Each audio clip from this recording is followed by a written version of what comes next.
Well, FBI agents raided the home of a pro-life father of 11 in Tennessee earlier this month. Paul Vaughn is the president of Tennessee Personhood. He and nearly a dozen other pro-lifers were arrested and charged with violating the Freedom of Access to Clinic Entrances Act. The incident happened more than a year ago, and at that time, Vaughn was not arrested by local police. But now he faces up to 11 years in prison. And we go now to Peter Breen, Vice President and Senior Counsel at the Thomas More Society, who is defending Paul Vaughn. Peter, thanks so much for joining us again. We appreciate it. I mean, we talked to you just about, I think, 2 weeks ago regarding one of your clients, Mark Houck, who was raided by the FBI at his home in Pennsylvania. And now it seems it's the same situation for Paul Vaughn. What more can you tell us about what happened to Paul? Well, and this is now painting a picture of an organized effort by the Biden Department of Justice to come after peaceful pro-life individuals with heavy artillery, long guns, bulletproof vests. In the case of Paul, his kids were actually outside about to get in the car to go to school, and an FBI agent with a long gun was holding them back as they were trying to effect an arrest for him. Paul was a totally peaceful person. As you noted, he wasn't even arrested for trespass. He didn't actually block the door of the clinic.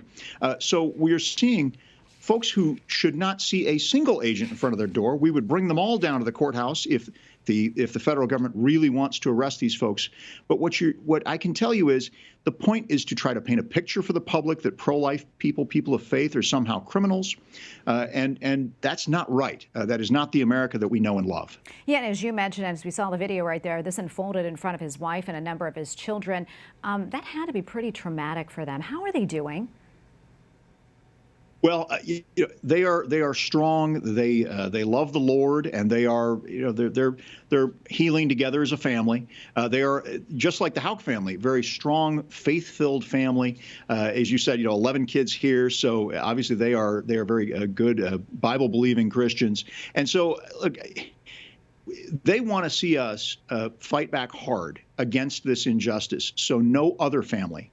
So that any of our families don't have to suffer through this same terrible, reckless and outrageous raids on our homes and things just for expressing our First Amendment rights on the sidewalk and outside of the nation's abortion facilities.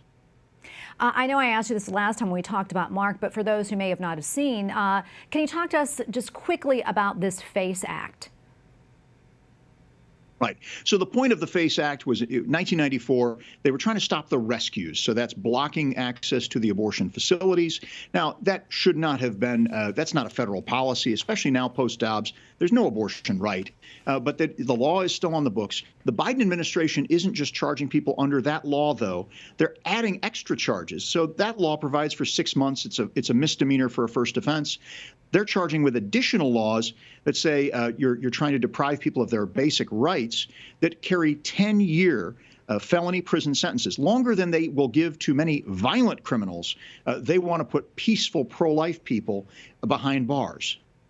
And we have about maybe a minute or so left, Peter, but quickly, what's next for this case? And also, where do you see all of this going?